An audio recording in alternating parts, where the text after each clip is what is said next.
How you doing there? Welcome back to Babylon Talmud. Today we're studying, I think, Daf 16. What do we get up to? Alright. Daf 16. Masechta BavaMetzia, friends. Yo, so we're still gotta kind of continuing with this, like, Ruvain stealing from Shimon, selling to Levi kind of stuff. Interesting stuff. Givaldiga stuff. I don't know if it's interesting, but it's great. Which is interesting. Like, I feel like the cool thing about these dafs is that they're amazing. Not necessarily that they're so interesting, but they're just awesome. If that makes sense. Okay. So here's the dealio. This is the third daf I'm recording today. The last two dafs were ridiculous. And I'm doing a third one all in one day. Which means A, I'm exhausted. B, I actually didn't finish reviewing the whole daf, so I'm going to do today's daf in 2 sittings. I'll do a first like decent chunk, and then I think the rest of it isn't so long, but I'm running out of time. Shabbos is in less than an hour, so I just figured, let me sit down, because I'm still catching up from London, right? So I'm like, just get this done. I'll just be like a touch behind, which is manageable. Okay. So we're going to start off to Zayin Amud Aleph at the 2 dots. Pshita, this is so gishmak. Okay, so this is talking about, should I do my little song and dance? Well, I don't know, we'll see. If I need to, I will. Okay, wait, whoa, one second, too quick, babble, stretch, one second. Shnikes, okay, blah, blah, blah, blah, blah. Okay, so we're talking about awesome stuff, where Reuben stole a field from Shimon, and then he sold it to Levi, but then he's like, wait a second, this isn't good. I don't want Shimon to take it away from Levi, and then Levi's going to be all upset with me, and so he buys it back from Shimon, and Rav said that basically whatever, so Reuben's not going to go back now and say to Levi, like, oh, it's my field, you need to give it to me. No, he bought it so that, like, he could put this behind him and it's Levi's, and then that's done.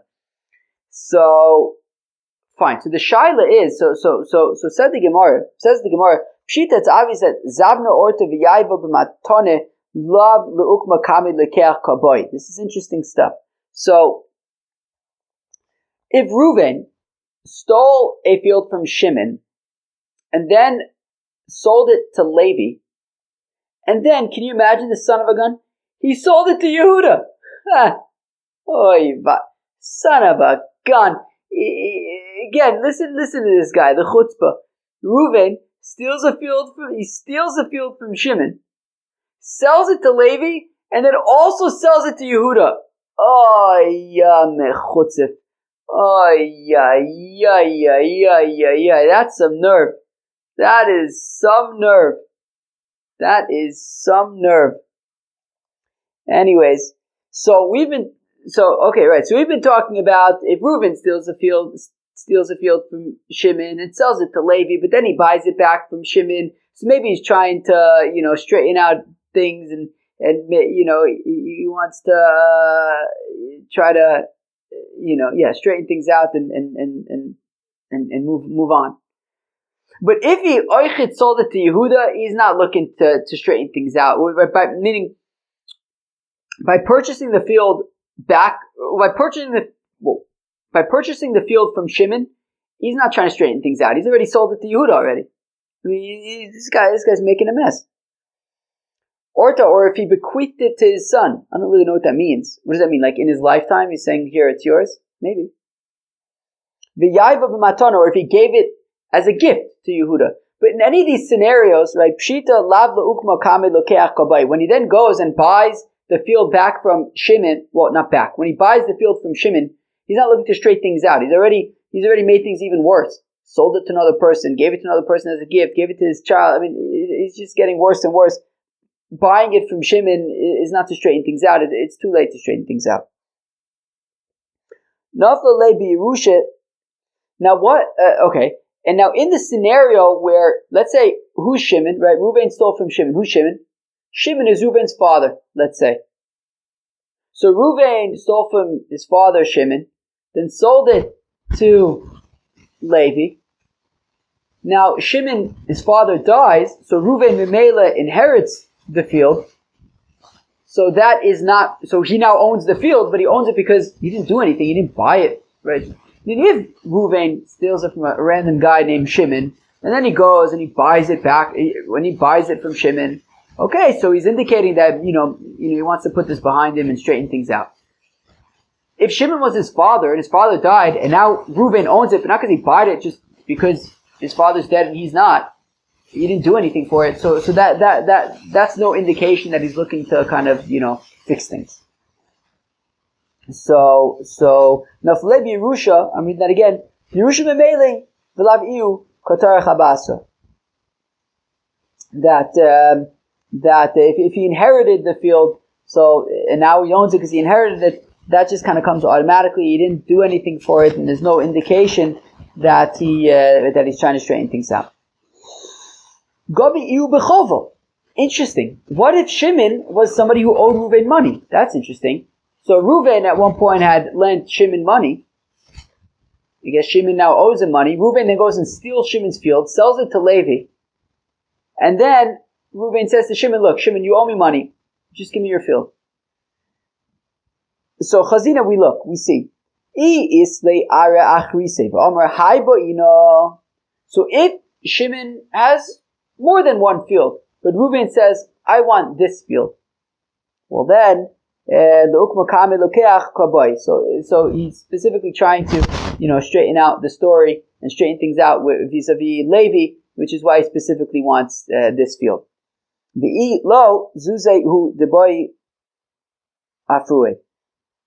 But if Shimon doesn't have any other fields, and Reuben's just saying to Shimon, like, hey Shimon, give me this field instead of paying me, well then he just wants to get paid. It has nothing to do with trying to straighten things out with Levi. Okay. Or what if Shimon gave the field to Reuven as a gift? Interesting. Reuven steals the field from Shimon, sells it to Levi, and then Shimon gives the field as a gift to Reuven. So on the one hand, so Plige Ba, Ravacha V'Ravina. Machlokes Ravacha and Ravina. So Chad Amar Matana Kirusha, Domemela. So on the one hand, one of them says that a gift is better and no different than an inheritance, right? We said that when it comes to, if Shimon is Reuven's father, and Reuven inherits the property, so we said there's absolutely no indication there that Reuven's trying to straighten things out with Levi. But if Shimon is not Reuven's father necessarily, but Shimon is, whatever, Reuven stole the field from Shimon, Shimon then gives it to Reuven as a gift. So on the one hand we could say it's basically no different than inheriting something. Reuven did absolutely nothing to get this field, and therefore by Reuven now owning this field, there is no indication that he's trying to straighten things out with Levi.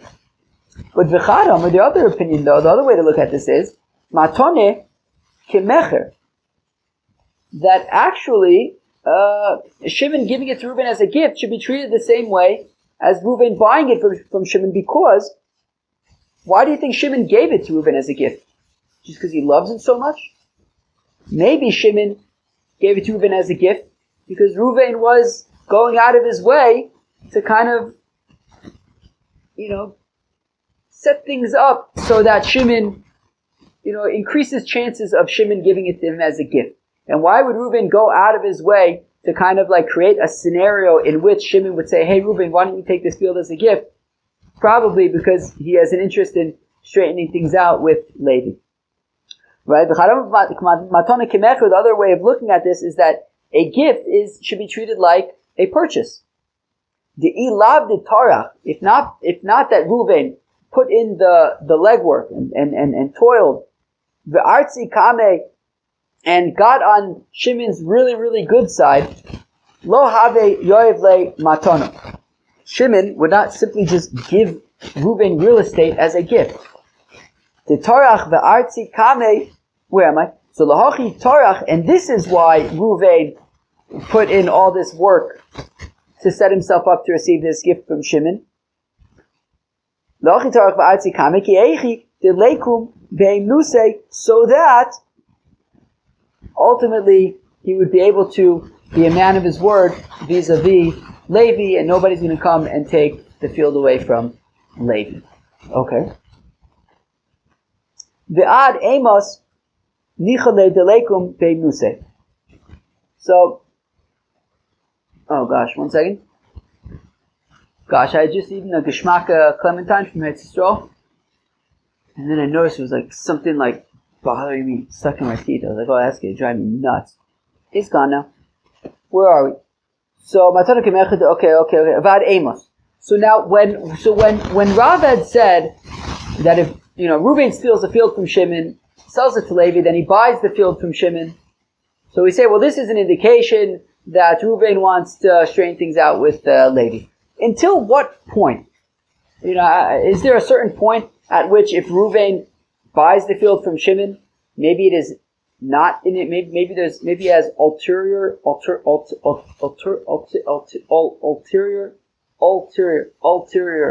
motives other than to try to be a good guy. So until what point in time? Until Levi takes him to din. Meaning, Reuven stole a field from Shimon, sold it to Levi. Shimon goes to Levi and says, Levi, that's my field. Levi then takes Reuven to Bezdin, at which point Reuven says, Shimon, why don't I purchase it from you? At that point he's purchasing it because he realizes he's going to be in big trouble, not because he wants to do the right thing. Okay, so Amar Vuna Chas Amar Bedin. Chia bar Rav Omar, ad dematra ad drachta liyodei. Well, if so Chia bar Rav says it's until the point when, okay, so Reuben had stolen the field from Shimon, sold it to Levi. Shimon goes to Levi and says, Levi, you got to give me that field; it's mine. Levi then takes Reuven to Bezdin. Bezdin rules in Levi's favor, gives him a document that basically gives Levi the right to go searching around for Reuven's property wherever it might be, and if he finds, so what was that? So So at that point, when Bezdin writes this document, which calls an adrachta, and gives it to Levi, that says that he can now collect from any of Reuven's property. If at that point Reuven says, "Hey Levi, hey Shimon, maybe I could buy the field from you," again, it's just because Reuven realizes that he's in a situation that he doesn't want to be in, and that's the reason why he's buying the field from Shimon, not because he's trying to be a good guy. Rav Papa says it's one step further, which is that Levi had taken Reuven to Bezdin. Bezdin wrote this document that says that Levi can collect any of Reuven's properties if he finds them. He found the property belonging to Reuven. They then went to sell it and, made an announcement that this field is being sold. At that point, Reuven says to Shimon, hey, why don't I buy the field from you? It's not genuine at that point. Okay? Maskif lo Romi bar Chome. Romi bar Chome asked the kasha. Michdei. How is Levi actually acquiring this land, right? Because Reuben stole the field from Shimon, sold it to Levi. So obviously Levi doesn't own it at that point. Reuben stole it from Shimon. It belongs to Shimon. Reuben then buys it from Shimon.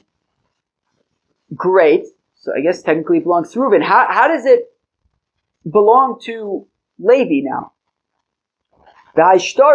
Well, I guess at the time that Reuven sold the property to Levi when it was still stolen, there was a document. So that document, but that document is irrelevant.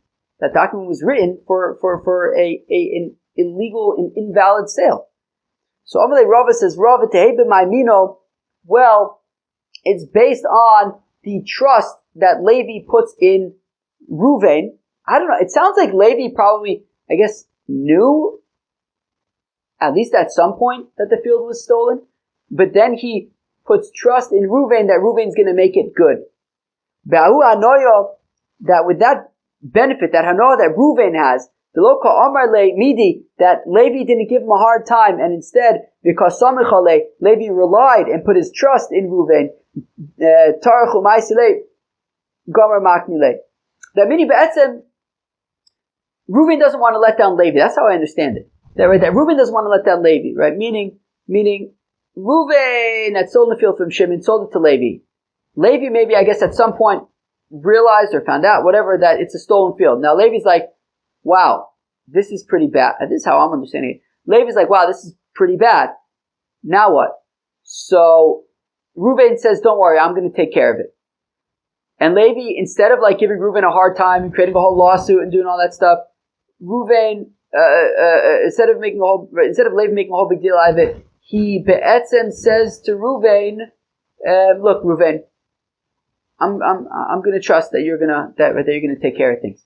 So when Reuben hears Levi say that he's relying on him, that he trusts him, so Reuben's like, all right, I got this. And he goes to Shimon and he buys the field, and Reuben's sort of approach and perspective in this whole thing is like, look, Levi's relying upon me. I'm going to buy this field from Shimon, and once I buy it, I'm being makneh that field to Levi, and at that point, when he buys it from Shimon, it's like a snap sale to Levi, right? So with that hano, the local Amar Le Midi, that Levi did not give Reuben a hard time because Samech Alei, and Levi was relying upon Reuben. Tarachumaisi that Reuben's going to put in the work and he's going to buy the field and he's going to and it'll be and Levi will own it and things will be squared away. So Gomer Maknile, Reuben's like, yeah, I got this, and he's makne the field to Levi. Most of Rav Sheshes asks a kasha, Mashe Irish me'aba, Mashe Irish probably me'aba, mocher lo. That which I will in the future inherit from my father is sold to you. That when I inherit from my father, it immediately belongs to you. I'm going out to fish or whatever. Whatever my trap catches is yours. Lomer klum. It's irrelevant. Okay, now there's another part of the Brisa which I think is less relevant right now, but we're going to ask about it at the end of the Amud. Masha'irish me'ab min abba hayom. But if he says whatever I inherit from my father today, machalach is sold to you. Masha'talim sudasi hayom. That which will be my trap today, machalach is sold to you. Vav kayom, and then it works. But we saw in the Reisha that be'etzim, if he says whatever I inherit is yours, it doesn't work. So here, when Reuben is saying to Levi, look, I will buy this field, and when I do, it belongs to you, that shouldn't work. And Rami Bar Chama says, wow, what a great guy and what a great question. Wow, that's a great question, Rav Sheshes. Rava says, look, he's a great person, I'll give you that, but this isn't such a great question. The difference is that by Reuven, who stole the field from Shimon and sold it to Levi, the whole point was that Levi's relying upon Reuven. And because there's that sort of aspect of like, Levi's putting his trust in Reuven, that is an important factor in why when Reuven succeeds, it automatically belongs to Levi. Whereas whereas by, whatever I will inherit, I mean, what if his father ends up selling the property and he's never going to inherit it at all? Right? So therefore that's not why it's therefore it's not a good sale. That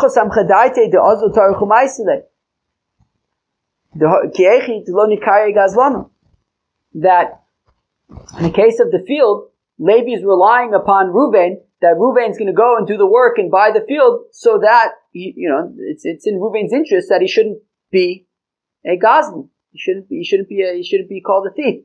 He shouldn't be known as a thief. So therefore, that is sort of the glue, or the enzyme. These are terrible words. That is sort of like the engine or so that's like driving this sale. That's why it works. When it comes to like what I might in the future inherit possibly from my father, that doesn't work. The potential receiver is not totally on, all in and convinced, because like, what if his father ends up selling the field before he dies? They sent the kasha to Reb Abba bar Zabda, on the one hand, we're saying that that Levi owns the field because he's relying on Reuven. On the other, right there, because Reuven's going to buy the field from Shimon. On the other hand, we said that like whatever I will inherit or whatever I will catch, that isn't a kinyan. This kasha doesn't need to go into the Beis HaMedrash. So there's two ways to understand that. Either it's such a good kasha, there's no point of asking it in the Beis HaMedrash because nobody's obviously going to know the answer. Or if it's a klutz kasha, you don't actually need to ask. Amar Rav says Rava, Zotzich lifnim v'lifnai lifnim. Rava says, actually, I think that this kasha should reach the Rosh Yeshiva, should reach the highest echelons of halachic opinion, and watch, they will tell you the following. Hocha samchadaite, v'hocha samchadaite. Look, I can tell you quite simply, when it comes to the field, Levi's relying upon Reuven, because he knows that Reuven doesn't want to be called a Gazlan. This is just simply not the case when it comes to maybe I'll inherit something, maybe I'll catch a fish. Have a uvda, I don't know if it has to be a fish, it could be Tsudasi Shalchayus ve'ofus v'shal says Rashi. Yeah, so any animals, fish, whatever it might be. Okay, fine, where am I? Have a uvda b'pumpedisa, I don't think I skipped anything. This sugya came up in Pumpedisa, Ve'osva, and they asked the kasha, they asked Rav Sheshis' kasha. Amalu Rav Yosef says, Zoe netzich lefnim, this doesn't need to go into the Beis HaMedrash, either because it's not such a great kasha, or because it's too good of a kasha. V'amalei Abai, and Abai says, Rav Yosef, tzich lefnim, v'lefnei lefnim. Right, no, this mamash needs to go to the biggest Rosh Yeshiva, and they will tell you, Hocha samcha daite, Hocha lo samcha daite. That look, when it comes to the field, Levi is relying upon Reuven. When it comes to the traps and the and the inheritance, it's too vague. It may never happen. Umashna ratio, umashna sefer. How come in the sefer when he says whatever I will inherit today or whatever I will catch today? Why is that? So why does that work? One second. Okay. Okay. Why does that work?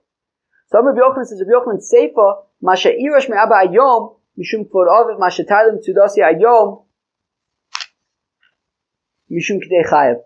That the reason why the Chacham say that it works in those two scenarios is because, well, that which I will inherit from my father today, unfortunately means that his father is extremely sick. And the son is, looking to have some money to be able to afford to bury his father. So, in the interest of that, the Chachamim say that the kinyan can happen. Or if a person's saying whatever I catch today, he might need the money to live. So in that interest also, the Chachamim said that sale that could be considered a sale. Okay, fine.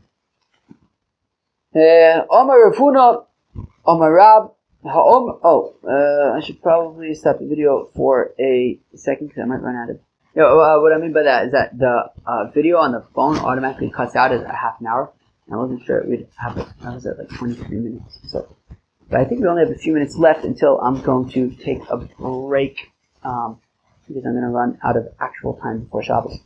Amar Ravuna, Amar Rava, Amar Lachavero. Somebody says to his friend, Sadashani lokeach, that I'm going to purchase a field. And when I purchase a field, and when I do purchase that field, it belongs to you from now, kana, it works. So, Reuven says to Shimon, look, Shimon, let's flip it around. For some reason, it feels better to me that way. Shimon says to Reuven, I'm going to at some point purchase a field, and when I do, it's yours. Okay, give all of it. Thank you very much. Okay. And now it's yours from now. So Amar Rava says, Rav Mistav Milsa de Rab Besode Stam. So what did I say? Amar Rava says, Rav Mistav Milsa de Rab Besode Stam. That this halacha makes sense if Shimon says to Reuven, Stam a field. He says, I'm going to buy a field, and when I do, it belongs to you. So in that case, it will be a good sale because. Reuven's like, oh wow, okay, great. At some point, Shimon will buy a field, and when he does, it'll be mine. Okay, this sounds great. But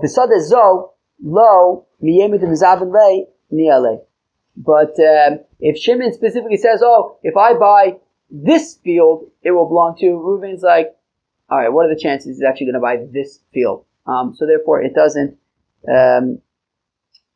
work. Ve'elohim, but that's not true. Amar Rav, afilu b'sada zo. Rav says even if he says this particular field, if he does buy the field, if Shimon does buy it will belong to Reuven. Michdei Rav Kaman Amra Lishmaite. Based on who did Rav say his teaching? Krib Meir. To Amar Adam Makni Davashal Balaol. Oh, the Krib Meir says that a person can sell something that hasn't happened yet, right? Shimon can make a kinyan right now on some future field that he'll purchase. The Tanya is one of the Brisa. Omer leisha is kachili la'achash eskari la'achash shetiskari. Fellow says to fellow, be mekudeshes to me after I convert or after you convert. La'achash eshtachri la'achash shetishtachri. After I convert or after you convert. Wait, what? After I am freed, after you are freed. La'achash yomus bailech la'achash yachlutz lach yivimtech yivamech yivmech yivamech. After your husband dies, after your yivama, your yavam will be do chalitza. After your sister dies, I guess he's what is or was married to her sister. She's not mekudeshes. The Mary says she is mekudeshes. So we see that it can be makdav shelo bala olam. And when it comes to being mekadesh a woman, it's also right. Being mekadesh a woman is also like technically speaking, similar to a kinyan on a field in that it's something that is somewhat out of his control, right? For a person to be freed, or for her sister to die, or this kinyan happening in some future reality is kind of similar to maybe the seller of the field doesn't want to sell, right? So there's like this kind of kinyan that can potentially happen over time, and Rav Meir says that it works. So based on that is what Rav is saying, that this can work. All right, I'm going to take a break now, and I will see you, I guess, in like a day or two or something. Omer Shmuel says, Shmuel motzi shtar haknoya bashuk hua yachzir levailim dimishum dechasav levos v'lelava ha shibed nafshe. All right, right. This is now like 2 days later. Wait, I recorded the other one right before Shabbos on Friday, and it's now Sunday night. So I got to do my whole stuff. What am I talking about? All that. That's gonna happen now in the middle of the daf. So sorry. Okay. Amar Shmuel. Amot shtar, but shtar knoya bashuk. Yachzul levad imishum dekasav lilvos v'lolava. Ha shibed nafshe v'imishum piro lo chashin lefero and ua. I got to roll up my sleeves. I'm like starting over in the middle of the daf. 1 second. The shayla is, am I going to record another daf now after this? I think the answer is no, because I'm going to be too tired. It's like 7. Yeah, there's no chance. I think tomorrow's daf is probably going to be a big one, and it's just going to be way too late to get started on a big daf, which is kind of annoying because I'm still not caught up from when I was in London. When was I in London? It feels like ages ago. I'm still not caught up, but I'm like a tad behind. I'm like one recording behind it. I've prepared it. I just need to sit down for an hour and record it. But it's too late now. So hopefully tomorrow I'll finally be able to get caught up. I'll go upon him. So a fellow finds a shtar aknoya. What's a shtar aknoya? A shtar aknoya was like that kind of funny, strange document which basically Reuven says, regardless of if Shimon actually ends up lending me money, I am committing to paying him $1,000, and if I don't, he can collect from my nechos mishubadim. Right? There's a lien on my property, regardless of if he actually gives me the loan or not. So therefore, if that's the case, so then there isn't actually a concern about, well, maybe the document was written, but maybe Shimon never actually lent the money. Well, the thing is, a shtar aknoya is the actual loan is irrelevant. And if we're turned to, so the only concern would be that, well, yeah, but what if Reuven had already paid it back? So then how can you give the document to Shimon? Maybe Reuven already paid it. So says the Gemara, Amar Shmuel, says Shmuel, Hamotze shtar aknoya bashuk, fellow finds a shtar aknoya bashuk, yachzir levayl, you can return it to Shimon. De'i mishum dichsiv lilvos v'lo what? De'i mishum dichasav lilvos v'lo lava, because why wouldn't you return it to Shimon? Maybe you're concerned that, maybe they only wrote the document that they were going to loan, but maybe the loan never happened. Hashibe nafshi. But the whole point of a shtar aknoya is that Reuven commits to paying this money even if he never actually receives the loan for some reason. Mishum peiron. Okay, maybe we're concerned that it was already paid. Lo chashinun lefeiron. We are not concerned that the document was already paid. The im isa defroy, because if it was in fact already paid, mikra hava korele. Reuven surely would have torn it up, right? Meaning, Shimon's got this shtar aknoya that says that Reuven owes him $1,000. Reuven pays him the $1,000. Obviously, Reuven's going to tear it up, so it would never have been found subsequently. So, from the fact that it's being found, right? So maybe there's a concern that the loan never happened. Well, shtar aknoya is regardless of if there's a loan. Maybe Reuven already paid it back. Well, if Reuven already paid it back, it would have surely torn it up, so therefore you can return it to Shimon. Omer of Nachman, Abba min Safrei Dayoni de Shmuel, that my father was one of the scribes of the judges of Mar Shmuel. Okay, Hava ve'avino kivar shisa kivar sheva. I think Rav Nachman is saying, I was 6 years old or 7 years old at the time. V'dochayna, and I remember that they would announce and they would say, Hanishtari aknaisa, that ashtari aknoya, the mishtakri b'shuka, that are found in Shuk Machne Yehuda. Although Rav Nachman was in Narda, so at least at some point. So okay, maybe it wasn't Shuk Machne Yehuda. Nadrinu limarayu, you can return them to their owners. Okay, you could, if you find a shtar knoy bashuk, you can return it to Shimon so that he can collect from Reuven. Amr Rav Amrim af on Anami Tonino. Rav Amrim wants to bring a proof from a Mishnah on Daf Chof. Kol Maise Bezdin Arei Ze Yachzir, that any Maise Bezdin shall be returned. What is a Maise Bezdin? We are assuming right now that a Maise Bezdin is a document, a loan document, says that Shimon lent Reuven $1,000, Reuven owes Shimon $1,000. And what's the Maise Bezdin part? That Bezdin wrote a handpick. Bezdin wrote an addendum on it that says, yes, we have confirmed that this loan took place and that Reuven in fact owes Shimon $1,000, and the Edom sign on it, and the judges sign on. I believe the judges sign on it. So basically, it's a shtar mekuyim. It's a shtar that we know is real, and that the loan happened, and we're saying that we can return it. Right? It says kol ma'aseh bezdin arizeh yachzir. Says the Mishnah Daf Chof that any ma'aseh bezdin, any shtar mekuyim, we want to say you can return to Shimon alma lo chashinon lefeiraon. So we see, so obviously, because it's a shtar mekuyim, it means by definition that the loan happened.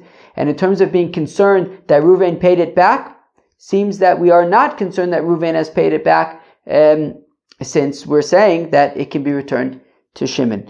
Amalei Reb Zera says to Reb Amram, not necessarily. That Mishnah may not actually be talking about what you think it's talking about. It may not actually be talking about a shtar chov that has been mekuyim bebezdin. Masnisim b'shtarei chaltos v'adrachto delav b'nei peiraon ninhu.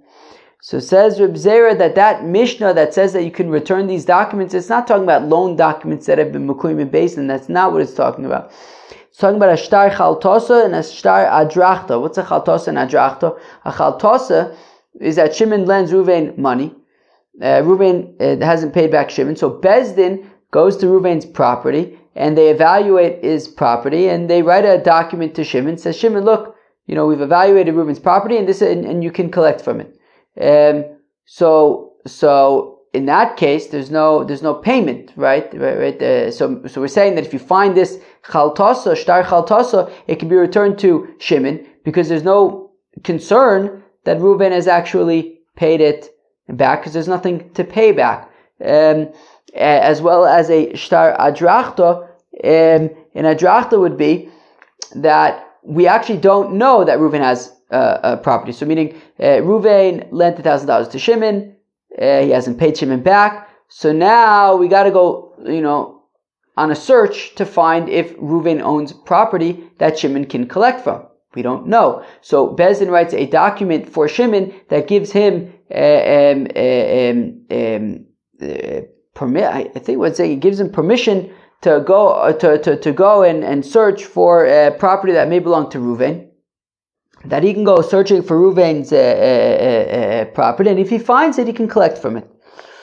So also, right, there's no concern that it was already paid back because there's nothing to be paid back, right? So Reb Zera says to Rav Amram that Mishnah is not that Mishnah is not does not prove that we're not concerned that maybe Reuven paid him back. That Mishnah is talking about shtar chaltosa, shtar adrachta, which are not things that are paybackable. So that's why they can be returned. It is not a proof that a document that is paybackable would be able to be returned. Amar Rave, says Rave, Vahane labne peiro ninu. What do you mean that these documents are not paybackable? V'ha Amri Nardoi, the Nardaeans said, Shuma hoder ad treso yarchei shatav amra meimer ana minardoya ana v'svira li the shuma hoder le'olam. That apparently in Nardo, Reuven would be able to pay to still pay Shimon. So meaning let's say the shtar chaltosa. Okay, Bezdin went, they evaluated Reuven's property, and they said okay, and they write a document to Shimon. They say, look, we evaluated Reuven's property, and you can collect from it. And he does. He collects from it. Now, the Nardaean said that for 12 months, and a Meimar says even forever, Reuven would be able to, when he comes up with $1,000, he can pay Shimon and get his money back. So therefore, this shtar chaltosa actually could be paid back, right? In that, if you find that, right, because Reuven can always buy back his field from Shimon, right? It doesn't just belong to, right, well, technically I think it does belong to Shimon, but the point is that the halacha is that if Reuven that Reuven can buy it back from Shimon, either 12 months or indefinitely. So if that's the case, then technically speaking, a shtar chaltosa, a shtar adrachta can be paid back, right? If you have this document, the shtar chaltosa, that says that Shimon can collect Reuven's property, so technically Reuven could have bought it back from him. So it is, in a sense, paybackable, right? If you find this shtar chaltosa, don't just return it to Shimon. Maybe Reuven had already bought it back, and Shimon can't, we don't want Shimon to use it to collect nachamo. So what happened? So Rav Amma wanted to say that we learn out from the Mishnah about the Maaseh Bezdin, that lo chashin and lefero, and you give it back to Shimon. Reb Zera says meh. It's talking about shtar chaltosa, shtar adrachta, where we're not actually talking about, which aren't paybackable. Rava says even shtar adrachta and shtar chaltosa are paybackable, so it does seem that we're saying that even though they're paybackable, you can still give it to Shimon. So it sounds like you could argue that lo chashin in the Pharaoh. Where are we? So back in the Gemara, so let's read that again. Rava says, Rava v'hani labnei Pharaoh. What do you mean that a shtar chaltosa and a shtar adrachta are not paybackable? V'ha Amir Ardoi, the Nardaean said Shuma, that this evaluation of the property, that Reuven has a year to say to Shimon, look, I want to pay you back and get back my field.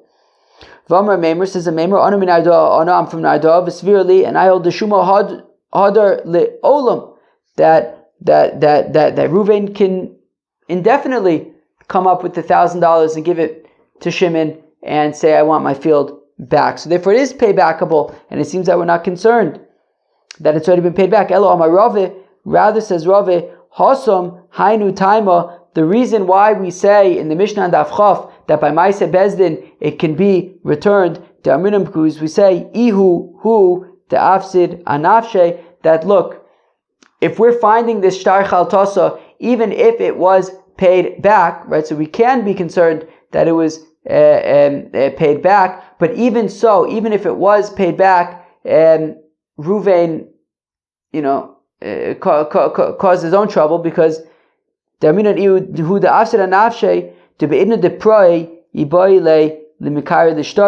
when he gave it, when he paid it back, he should have then torn it up, right? So meaning, if you find the shtar adrachta, you can return it to Shimon. Maybe it was already paid back. Yeah, okay. Maybe it was already paid back, right? Maybe Reuven gave the $1,000 to Shimon, and he can get back his field.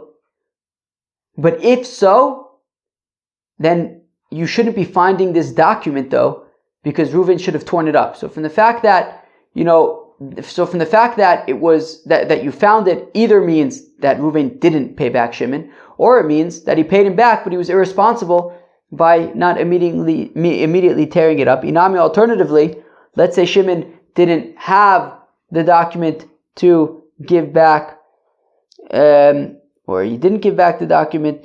Lemichtav shtara achrino ilave. Then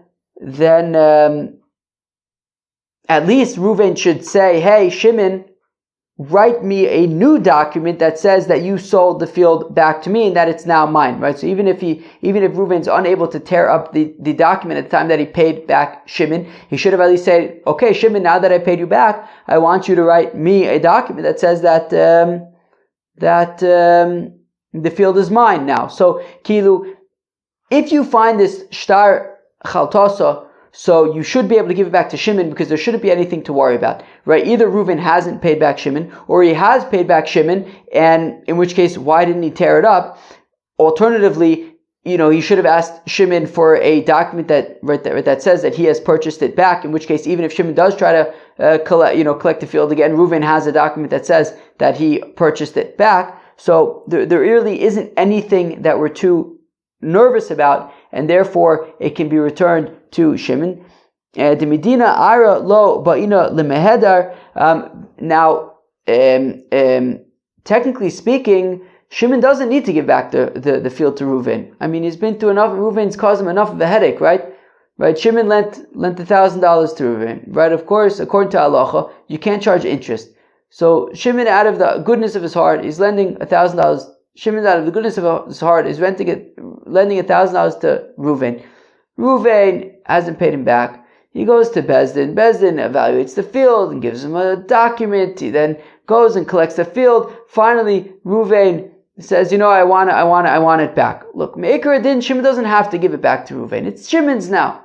But Umishum Vasisa Yosher V'atov B'nei Hashem Hu Dam Rabbanon Tehader. But because of the pasuk Vasisa Yosher V'atov B'nei Hashem V'lekecha, that you should do that which is straight and good. B'nei Hashem. Okay, that you should do that which is straight and good. So therefore, we say, if Reuven comes up with the money, give him back his field. That's why the rabbis say, if Reuven gives Shimon the $1,000, he should give back Hilkoch Mereisha Hadikazovin Iboile Lemichtar. So Hilkoch Mereisha who Dikazovin. So therefore, it becomes better like a new sale, right? Meaning, Maker Adin, Shimon lent Reuven $1,000, he defaulted, Shimon gets his property. End of story. Now, because of Esisa Yosher V'atov B'nei Hashem, so the Chacham say, look, Shimon, sell him back his field. But this is a new transaction, and therefore, Ibayda L'michtav Shtar Zabine, therefore he should, right, therefore it makes sense that Shimon should write a new document that he's selling the field back to Reuven. What about by a shtarchov? Right, Rav Amram, I think this is pshat that Rav Amram initially wanted to say that the Mishnah Daf Chof that says Ma'aseh Bezdin Yachzir, right? What is it? Kol Ma'aseh Bezdin Hareze Yachzir. Rav Amram wanted to say that it's talking about a shtarchov that's Mekuyim. But then we said no, it's talking about shtar chaltosa, shtar adrachta. So what about a shtarchov? Why wouldn't we return a shtarchov to Shimon? So gab shtarchov mai ikal lememor im isa defroi ibayle lemikare l'shtari. Well, I guess theoretically we would say, well, return it to Shimon because if Reuven had in fact paid it back, he should have torn it up. But that doesn't work as good when it comes to a shtar chov, because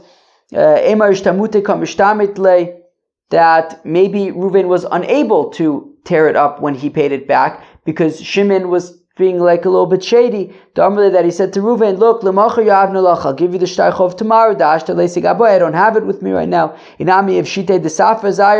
Or maybe Reuven who's responsible for paying for the lawyer to, for the notary to write the is that a notary? Notary is like a person who writes documents. Does that a document writer, a scribe in the Gemara? I just feel like practically speaking nowadays we don't really have scribes. Who writes up documents nowadays? Lawyers, right? But like there's also something called a notary. What's a notary? Is like do notaries also write documents? Because I feel like that might be like a better word than like a lawyer. I feel like a notary is closer to like a sofer than like a lawyer. Lawyer is like more stuff. So the person writing the so who's responsible to pay for this document that says that Shimon lent Reuven $1,000? Reuven's responsible to pay for it, right? Shimon's lending Reuven $1,000. Shimon doesn't also, he's already lending Reuven $1,000. Doesn't also have to pay for the notary. So who has to pay for the notary? Reuven, who's receiving the $1,000, but clearly also Reuven doesn't have money, which is why he's borrowing money. So in the event that Shimon paid for the writing of the document, so maybe Shimon's going to say, look, I don't want to give you back this document until you pay. Now that you got the money back, I also want you to pay for the fee of the scribe. So therefore, for whatever reason, it could be that Shimon held on to the loan document, which is why Reuven was unable to tear it up. So therefore, when it comes to shtar chov, if you find that you can't necessarily return it to Shimon, because we do have to be concerned that maybe it was paid back and Reuven simply was unable to tear it up because Shimon wasn't giving it to him. That was Daf Tes Zayin. Peace out.